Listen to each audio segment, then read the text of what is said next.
do I say Teacher Hannah? If you can introduce yourself and also let us know the book that you have written. Yeah, thank you so much, Muthoni. And so my name is Hannah Kagiri. Professionally, I am a teacher. I am also a counselor. I am married and I have 3 children. So I have been with the Christian authors, the African Christian authors, and my book is called Shape Your Destiny. It mainly focuses on the youth and the issues that they go through. As the topic of today suggests, there are so many issues that these young people go through that needs to be looked into. So I'm pleased to be with you today, and I hope you're going to enjoy the session. Thank you. Awesome. That's Teacher Hannah. And Karibu Sana. We are so happy to have you here and also to just be able to experience your passion for young people, even as you packaged, your advice to young people, you put it in a book. So Karibu Sana, I look forward to an awesome conversation. Allow me to welcome Daisy. I know, Daisy, you have a power blackout, very inconvenient timing, but we will make do with what we have. So Daisy, you can introduce yourself and also introduce the book that you have done for teenagers. Thank you so much, Muthoni. I hope you can hear me well. Yes. My name is Daisy Kosgey Mugera. I am born again. I am a mother, a wife, and the author of Dear Little Sister book for teens. I am also the founder of Dear Little Sister Foundation that supports teenage mothers and also mentors and trains teenage girls. So I am so glad and looking forward to a great engagement this evening. Awesome.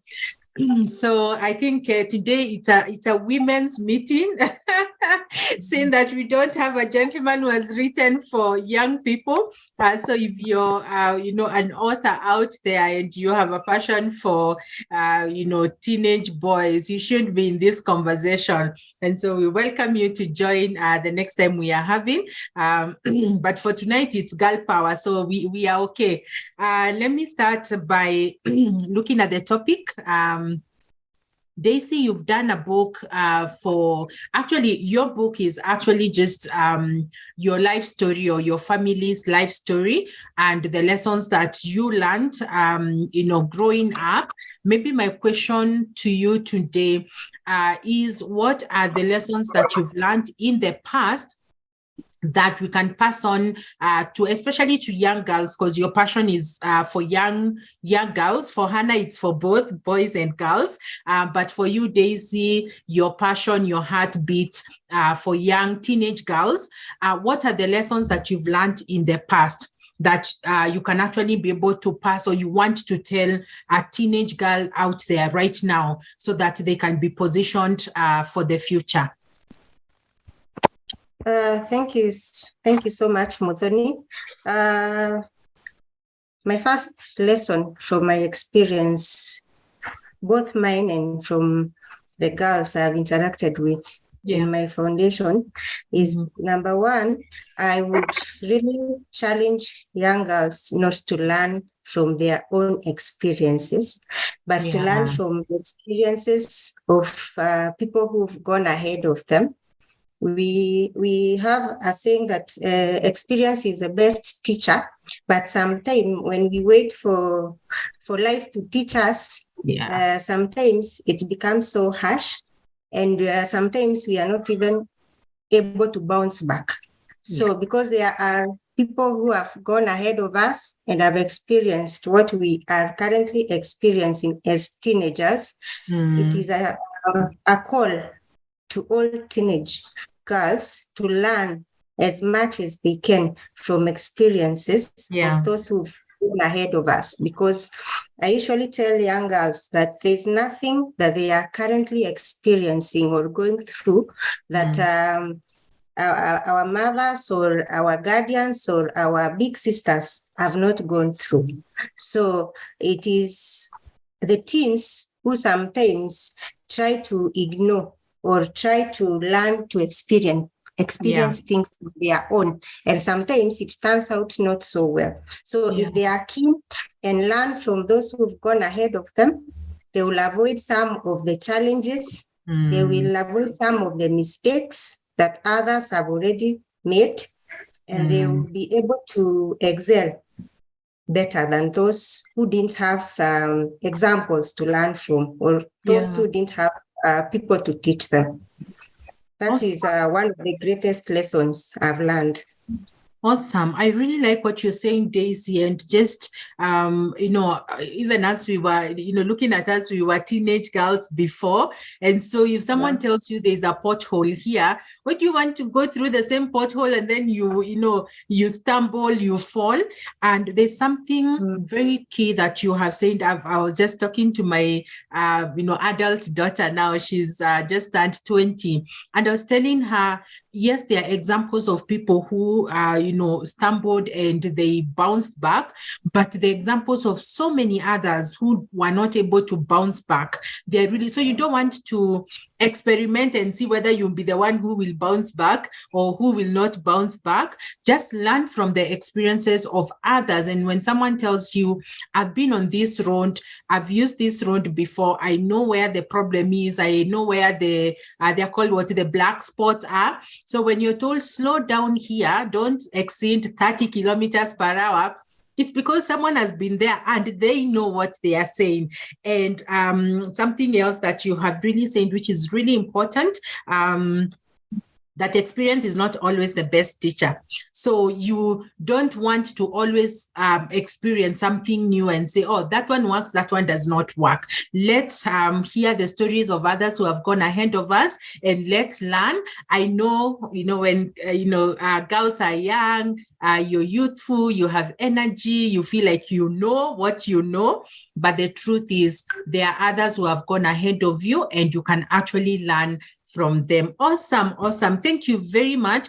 I will be asking you about your book and the message in your book because I believe it's very important, but allow me to ask Hannah some of the lessons she would want that you've experienced in your life or you've learned in your life and you'd want to pass on now for you to be to young teenage boys and girls alike. Thank you so much, Muthoni. So for me, what I would like to tell young people, both boys and girls, is that first, they should love themselves. Because I believe if they love themselves, they would want the best for themselves. Even when some other people maybe discourage or belittle them, once they really love themselves, they will not accept to be put down or to get discouraged. So let's love yourself, young people. And with that, I know the sky will be the limit. Again, I would tell young people never to limit themselves because the moment you limit yourself, you kind of put a barrier to what you can be able to achieve. So never put a limit on yourself because you have the potential to do a lot. And God has given you so many talents and skills that you can utilize to better your future. I would also urge young people to work hard. Nothing comes on a silver platter. Put effort in what you want to achieve, your career, your dreams. Work hard because we are always told that when there's no pain, there's no gain. So let hard work be your priority so that you can achieve what you have planned in life. Something else is that never beat yourself too hard. When you fail, there's always a chance to improve. there's always a room for improvement. Don't get stuck in a mistake that you have done and get discouraged. So move on. There's always a second chance.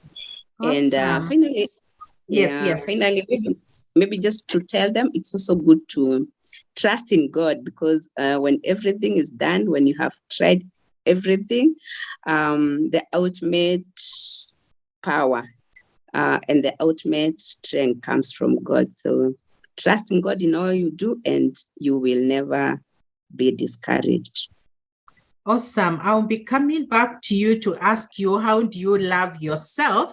Because it's important. You know, sometimes you might say something, you mean something totally different. And, sometimes you find kids, trying to fit in, maybe experimenting with alcohol or drugs or such stuff, and say, I'm loving myself. So I will want you to define what loving yourself, or how a teenage boy or girl can be able to love themselves. But allow me to get to Daisy and ask Daisy, you've worked with teen moms, means that there was a mistake that was made. They got pregnant, they got babies. Maybe for a young teenage girl, a young mom out there who is still in their teenagehood, how do they bounce back? How do they get out of the mess that they might be in at this particular moment? Thank you, Muthoni. First and foremost, we usually say motherhood waits, but there are those people who are not lucky enough to get someone to speak to them. And some have, unfortunately, or circumstances have led them to be young moms. And we usually encourage them that is not the end. Yeah. We usually challenge young mothers to pursue their dreams, because you cannot decide that because you've become a young mom at, say, 17 or 18 years or 19 years, you're going to stop your education or stop following your passion and career and become a wife or a housewife. No, at teenage, if you're a teen mom, there is still so much ahead of you. Amen. If you are lucky to read my story, it speaks about a young girl who became a teen mom. But even though she went through several challenges, she was determined, and she never gave up. And this story is meant to inspire hope to those who've become teen moms, that all is not lost. You can still recollect your life. You can still seek help. Do not give up. The way Hannah just told us, love yourself. Even if you're a teen mom, there's still space for you to love yourself. And something that I've noted when interacting with teen moms is that some of the teen moms give up almost immediately. The moment you realize you've become expectant or you've become a young mom, you lose hope and you become desperate in a sort of way, and that opens doors to so many other misfortunes, because people take advantage of you because they see your desperation. You feel like you can never become anything. You can never get someone who values you. You can never make it in life. So there are some people who take advantage of that situation. And in some cases, it leads to a teen mom getting even 2-3 babies in teenage. Because some men come and pose as if they are coming to help you, but in real sense, they are taking advantage. So if you don't love yourself and accept that, yes, I have fallen, but all is not lost. I can still pick up the broken pieces. I can still recollect my life. I can still go back to school. And I, at this point, hoping there are parents to teenagers who are listening and following us, to please, when such a mistake happens, support your teenage girl. support them, because sometimes the circumstances, when you listen to these young girls, some of them find themselves, some of them do not do it out of free will. There are so many circumstances that lead to young girls getting getting teenage pregnancies. So we challenge parents and guardians. And remember, there are some things when they happen, you cannot reverse. Like when a baby gives birth to a baby, you can't take back that. And if you discourage this teenager, you're pushing them to the world, and they get taken advantage of, they get depression, they get more babies. But if you support them and take them back to school, encourage them. We have seen so many, as Muthoni explained, many have bounced back because of the support they get from their parents, the support they get from the people around them. So first of all, as a teenage mom, don't give up. Believe that there's still hope. All is not lost. Seek help. Speak to your parents or your guardians or your big sisters and tell them to support you to pursue your education. And also parents, support these young moms and take them back to school. And they become very useful people in the society. They also help in speaking to the younger girls that don't follow what we went through. If you can avoid this and this, and pursue your education first, because motherhood is difficult, especially if you're a teenager. I am a mom to 2 children, and for teenage mothers, it is a difficult journey. So when they speak to other young girls out of their experience, that this is what I went through as a teen mom, please don't follow this path. They also... Daisy, you have frozen.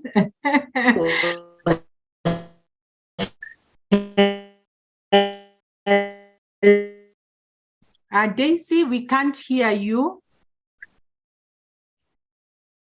All right, as we give her a minute there, it's all right. This technology, we will hack it to Tangangana. As we wait for Daisy to come back. I'm sorry for Daisy, that. You're back. Yes. Apologies for that. It is well. It is so well. As I conclude on that point, I was explaining that when these young mothers are supported and they pursue their dreams, they also help in educating the younger girls because they have actually gone through the experience themselves, and they can stand and tell other young girls that, please, if you can avoid going through this path, it would be better for you. And you see, they help in this campaign as we seek to end teenage pregnancies. Awesome. I like that. And you know, when you're talking, I also thought this also applies also to even boys maybe who've gotten into drug addiction and, you know, other forms of, you know, addiction, alcoholism, even other girls who've gotten into bad company and all that. This is really important. Sometimes you just need someone who can believe in you and say, I know you're on the wrong path, but you know, there's a chance for you to actually come back to the right path. I like that.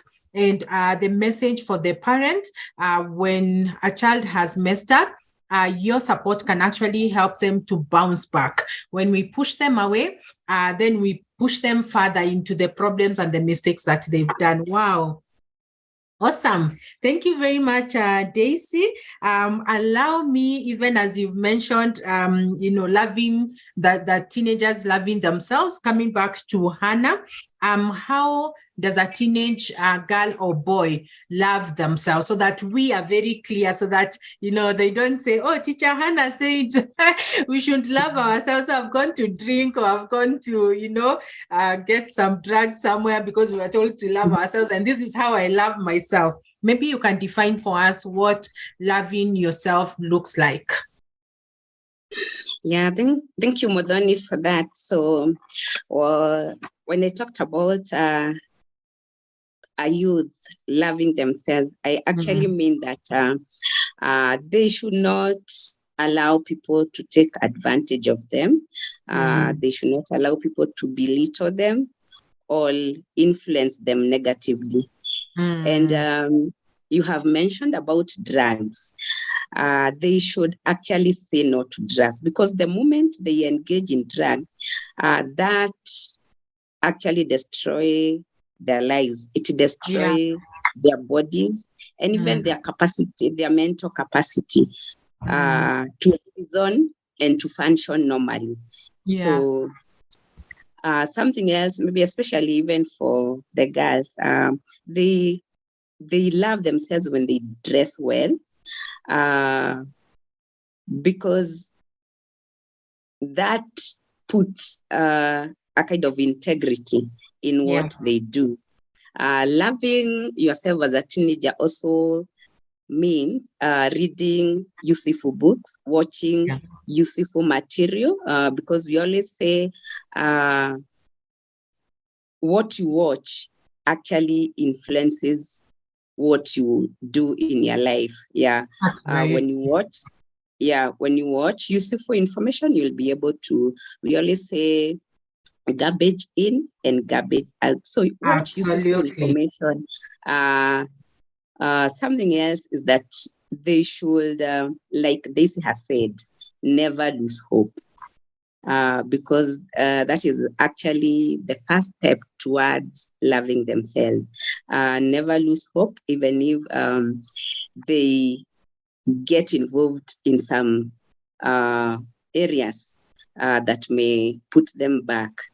I remember even when I was growing up as a young girl, I, like I've written in my books, I grew up in a rural place where there are so many challenges, and the odds were that you would not succeed easily as a girl.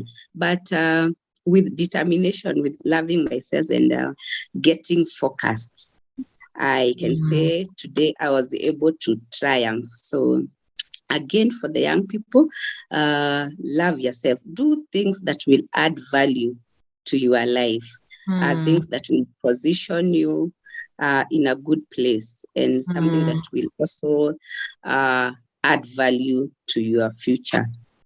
Thank you. Awesome. I really like that. Don't belittle yourself. Don't also allow other people to belittle you. Believe in yourself. Dress well. Dress well is an entire topic, on its own, especially in our age and time, where you're just seeing, you look at a child, a young girl, and, they're almost like wearing, what I would call underwear, just what you should be wearing under other clothes. And you're thinking, this person does not know where they are putting themselves and how, they are exposing themselves, because now you're going to attract all the wrong people. So dress well, be decent, read and watch the right things. I really like that. Never lose hope, Daisy, and also saying that, stay focused and do things that add value. And maybe I can add, even as we are continuing, that things that add value also includes relationships and friendships. I mean, you don't have to belong to all the groups. Some of the cool groups in school or in the estate are actually bad groups, and they try to market themselves as, this is the in thing at this particular. You don't have to belong in all the groups if they're not going to add value in your life. I really, really like that. Allow me to ask Daisy, when you're talking about support. So, for example, if you're a parent, you can say, I will try my best to be there for my child. But sometimes also the society becomes the exact force that also pushes the child and the parent away through stigma and, gossiping and talking about the situation. My question for you, Daisy, how can the society in general maybe the school, maybe the church, the estate, the neighbors, the extended family. How can we be able to support a child who has gone off, veered off, the path, whether it's pregnancy, whether it's drugs, whether it's whatever form of a pitfall that the child has been able to fall into? How can the society be able to support this child to make sure that they bounce back? Thank you, Muthoni. I believe when we were growing up, and I still believe it applies to date. Yeah. A child does not belong to a family. A child belongs to the community. A child belongs to the village. Yeah. A child does not belong to you as Muthoni. That child belongs to the community they are growing up in. So I would like to challenge the people in the society, the people in the community, the people in the village, the people in the estate to imagine that child was their own child. Yeah. How would you want them to be treated? If that child who is facing that challenge, maybe that child who has become a teener, if that child was your own child, how would you have her treated? Would you like her being gossiped? Would you like her being put aside when others are doing things in a group? She's avoided. Would you like her to be pushed off? So if we can put ourselves, in the shoes of the parent of that child, then I think we can do better as a community. Wow. We should try as much as possible, because Muthoni, in my work with teens and even where I've grown up, I've seen these challenges going round. There's no specific home that you can say this is the only home in this village that has the challenge of teenage pregnancies. Yeah. Today, this home has a challenge of a young girl becoming a teen mom. Tomorrow, the next home has a challenge of their young son who's gone into drug abuse. The next day, it is his next home who is facing another challenge. So if we stigmatize one family because of one challenge, or if we stigmatize one child because of a challenge, tomorrow it could be your own child or your own relative who is going through the same. So we should take up the responsibility and raise children as a community, raise children as a church.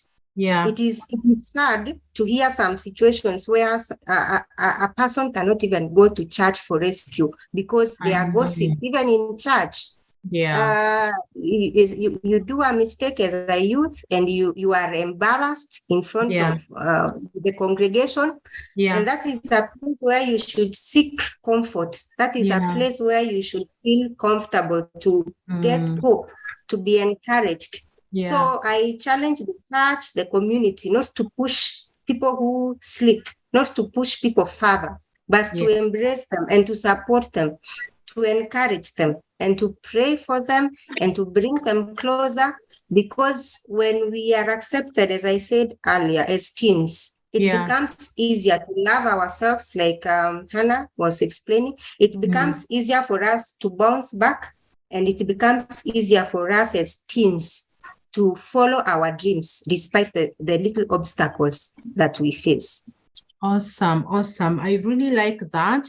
And just knowing that, there's Swahili saying that ukiona cha mwenzako kinanyolewa chako kitie maji. It just means that anything can happen to anybody. There's no one who is prone to anything. So you can't say, my children have parented them well. They cannot do, what the children in the other home are doing, because you never know. Life has twists and curves and turns, and we are not assured about tomorrow. We don't know how tomorrow is going to turn out. And I really like that, which is something, to emphasize and a message to put out there. put yourself in the shoes of that family that is actually going through a hard time. There is no parent, none, even the ones that look irresponsible. There is no parent who does not desire for their child to do better in life. All of us, we look at our kids and we're like, we want you to become even better than what I am. And so when you find a family going through a difficult time because of teenage pregnancy, or drug addiction, or any other issues, you realize that this family is actually suffering. So if we put ourselves in their shoes, we can be compassionate, we can empathize with them, we can be able to offer a solution. And also, I like the fact that even our churches, we need to set them up in a way that they're accepting, or they're inviting and welcoming for the kids who have really gone off. I really like that. And on that note, allow me to ask Teacher Hannah, in school, that's another place where there's a lot of stigma for kids who, are not doing well or are not following the path that should be followed. What can we be able to do from a school administration setup? In your opinion, what can we be able to do to make sure that we also support and encourage these young boys and girls who have gone off what would be called the normal path? Okay, thank you, Muthoni. Okay, first, I appreciate what Daisy has shared. And as a teacher, it is, I acknowledge that fact that these teens, when they become pregnant in school, go through a lot of challenges. As a teacher, you even shudder at the thought of a teen girl becoming pregnant, because you imagine the challenges. This is actually a child getting another child. This child does not have any financial support and is still actually growing up. And in school, I can say, it is true that they go through a lot of stigma, because first from their fellow students, because it is actually, like you said, going out of the norm. And even the adults in school, I can also say, we partially contribute in stigmatizing these young girls, because the moment a girl gets pregnant, first there are a lot of emotion turmoil going through them, asking themselves, how will I be able to finish school? How will I be able to take care? How will my parents respond? Actually, some come and share that I am in this situation, I'm pregnant, but no one knows, even my mother. But again, as teachers, it is not something that you can keep secret. So you have to get away of letting the parents know. So what I would say, because I've seen it happen in school, that girls get pregnant, they carry their pregnancy to term. And when they get their babies, they get back to school. And these days, I can also congratulate the Ministry of Education, because they allow teen girls to, they support them and allow them to be accommodated back in school when they give birth. So I would urge parents and teachers not to stigmatize this girl, because we always say that one mistake in life should not be the backdrop in which a person's life is ruined. So they can bounce back, like Daisy has shared, through the support, through in school. I can say they can get support, especially psychosocial support, because of the issues that they go through, financial support, and even academic support, so that they can be able to finish their education. We always say that when you educate a girl, you educate a nation. And you can imagine if we lose them at this time, we lose a whole nation. So I would support that girls who go through teenage pregnancy are supported and encouraged to finish their education. Awesome. I like that. And when you're saying that the Ministry of Education is supporting and accommodating girls back to school, I can see Daisy really agreeing with you and saying yes. Because like you've said, one mistake should not, you shouldn't be punished because of one mistake. And for a girl or a boy out there listening to this, just knowing that the mistake you've done, that's not the end of the world. I mean, you're so young, you've actually lived the smallest part of your life. There is the entire, part for you to live your life. And so purpose in your heart that first acknowledge that, the mistake has been done and desire to receive any support that you're going to get to be able to get back on the right path. I really like this. I appreciate that we can be able to talk to both boys and girls and to know that there is hope for you, that there are many people in society who are willing to actually hold your hand and just be willing to also be helped and acknowledge that I have a problem. How can I be helped? All right, allow me at this point, maybe to start with Daisy to tell us a little bit about your book and where someone can be able to get your book, some of the lessons that someone will be able to get from the book. And then we are going to be doing our closing remarks, even as we get to the close of this session. Daisy. Thank you so much, Muthoni. So just a brief about my book, Dear Little Sister, which I have here. Yes. It is a book for girls. It's a book, as you can see, the title is Dear Little Sister. It is a book written by a big sister to her little sisters. And apart from the lessons I've shared during this discussion, one key lesson that this book carries is the effects that peer pressure can have on a teen's life. Because when you read this book, the main character of this book was going on well with their life until she was negatively influenced by a close friend.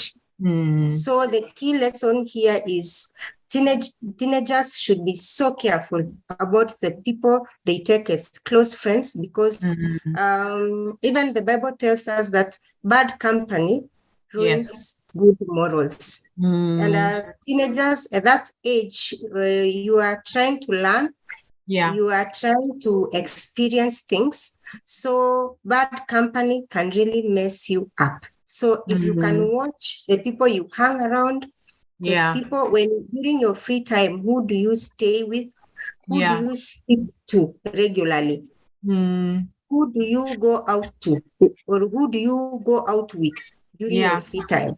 Be so careful about the people you spend your time with, be it in school or at home during the holidays, because chapter from this story, Dear Little Sister, it just took one mistake that she was led to by her closest friend. And remember, this is someone who was so disciplined. This is someone who was so saved and a person who goes to church every day, but just one mistake from a friend. And you are told, even as you're saying, it doesn't have to be just teenage pregnancy, even boys. A friend can lie to you and say, you can take a little bit of maybe cigarette or alcohol, and that becomes the beginning of a problem in your life. Or you see your friend and you're like, my friend has a boyfriend and me, I don't have a boyfriend. And you're like, now I don't feel like I belong to this group. All my friends have boyfriends, even me, I need a boyfriend. And then in the middle of that, you get into things that you end up regretting. So check your company. That is the greatest lesson that Dear Little Sister book carries. So we have a Facebook page, Dear Little Sister Foundation. You can engage us. We deliver the book countrywide. You can also get our book from Amazon. You can also contact CLC through their social media platforms, and you'll be able to get a copy of Dear Little Sister book. Thank you so much. Awesome. I like that. It all sums up to company.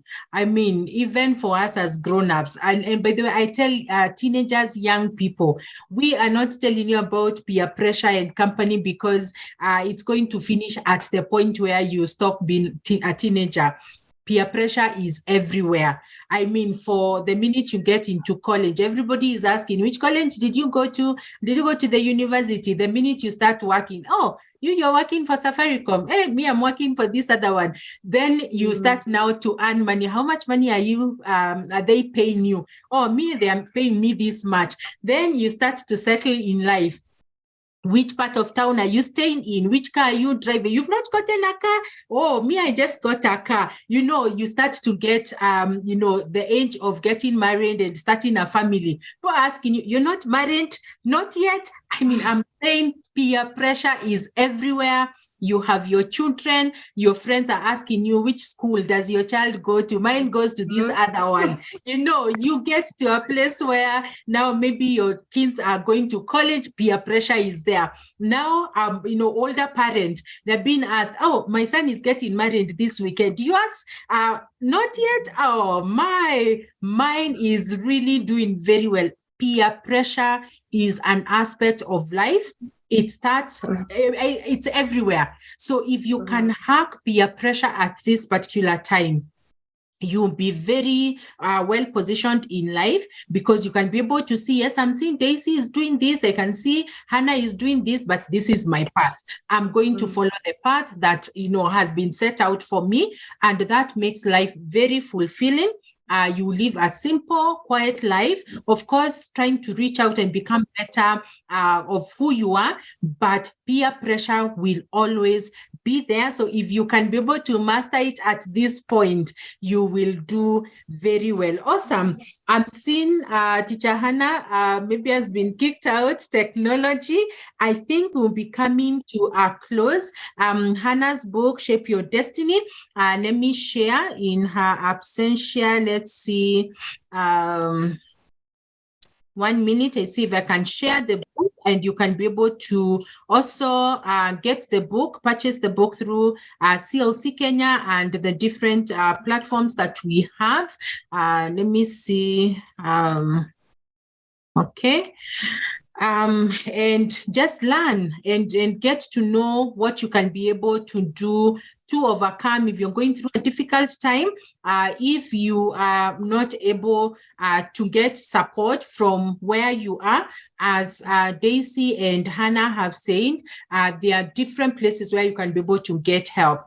Talk to your teacher, confine in your pastor, confine in an elder sister, someone else in the estate, someone that you respect, and you will be able to get the help that you need. Awesome. I will ask Daisy to do a closing remark, even as we come to a close, and then I will ask Jacqueline will be able to say a prayer for teenage boys and girls and commissioning them into God's hands. Daisy, your closing remark. Thank you, Muthoni, for this session. Thank you for this thoughtful forum. I believe so many young girls and young boys have learned a lot. My parting remarks would be that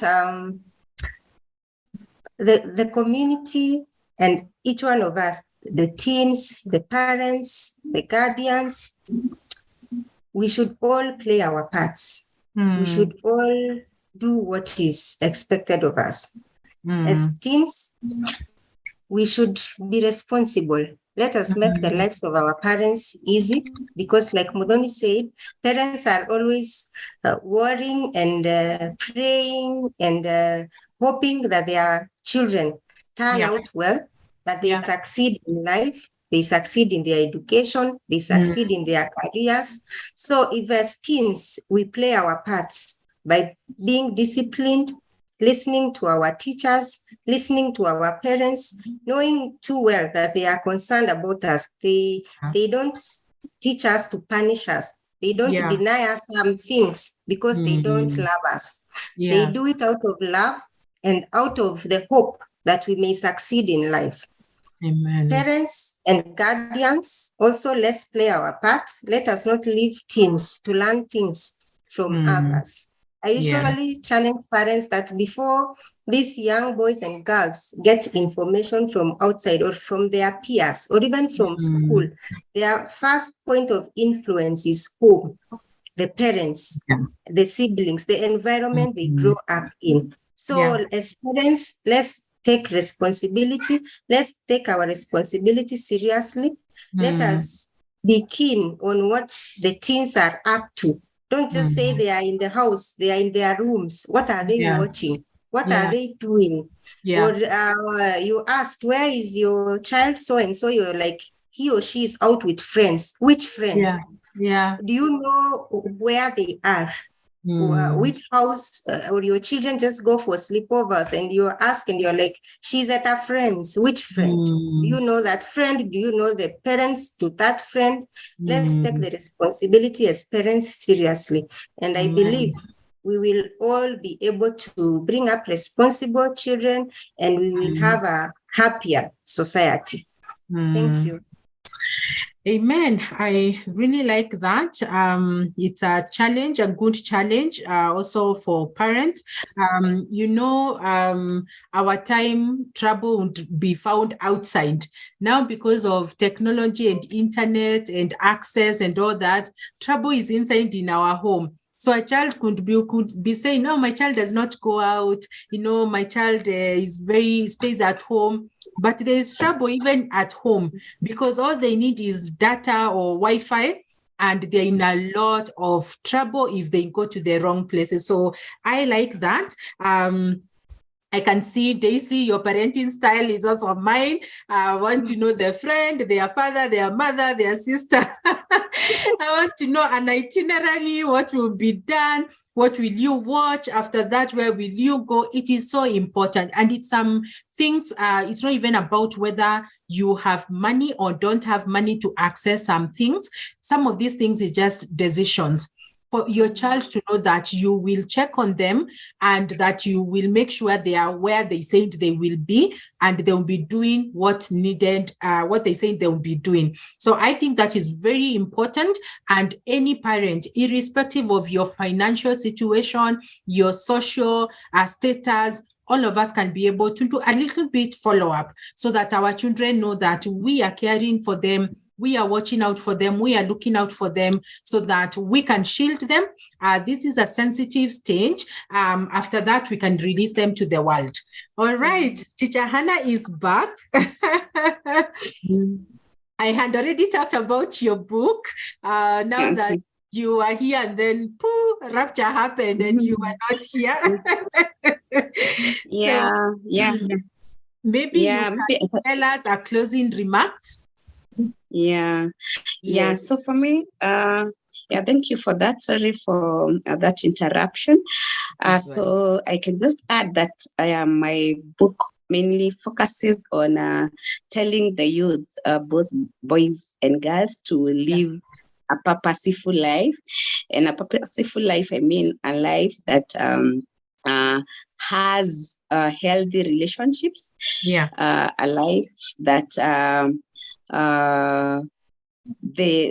that encompasses focusing on their goals and dreams. And also, maybe just something for the parents is that it is also important to model good behavior, because we always say that children are not very good in listening, but they're very good in observing what is being done. by the adults. Again, this is a critical stage for the teens. Actually, we say that it is actually when they experience identity crisis. There are so many things are happening to them. They are trying to fit in. They are trying to cope even with academic pressure, physical challenges. They are growing up. They are also at this time trying to fit in and to identify, and also they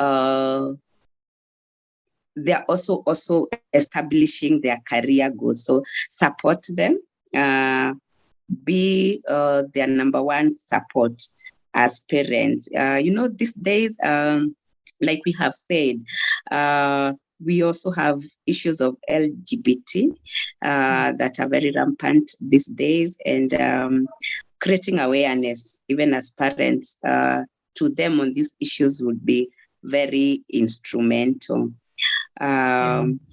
Watch out, like it has been impressed on parents for them, because you realize, like now, something that I've been able to observe is once pupils finish class 8, parents are very quick to buy them smartphones, and at the same time, they do not really care to check what they watch in those phones.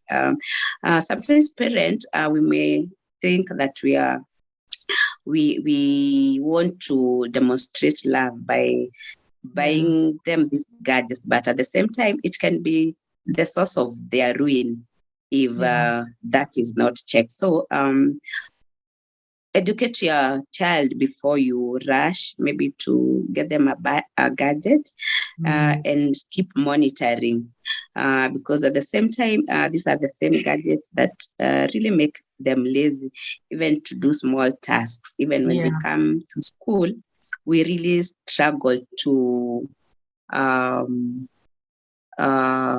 have them concentrate for quite a long time, because they're used to the phones and easy life at home. So check on that, parents. And you have put a display of my book. It is here. Yes, I had done that on your behalf. I can do it again. Thank you so much. Yeah. Thank you. Yeah, so that's Shape Your Destiny by Hannah Kagiri. You can be able to get a copy from CLC Kenya and other e-commerce platforms. Good books, both books, very good for teenagers and also good for parents, for you to be able to empower yourself on how to be able to empower your teenagers. So it's very intentional. You have to be intentional. Thank you very much.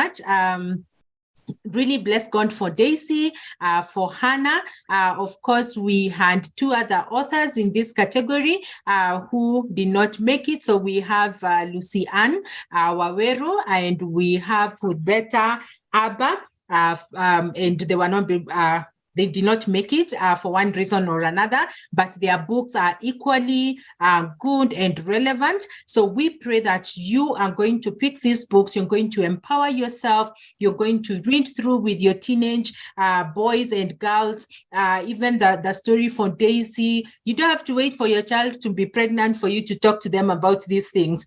We can do preventive conversations so that they don't get there. You don't have to wait for your child to sleep so that you can say, okay, now this is the path we are going to take. Let's have these conversations at home. All right. I'm so honored. I'm so privileged, Daisy, Hannah, to have you tonight. We appreciate you. We appreciate your writing calling.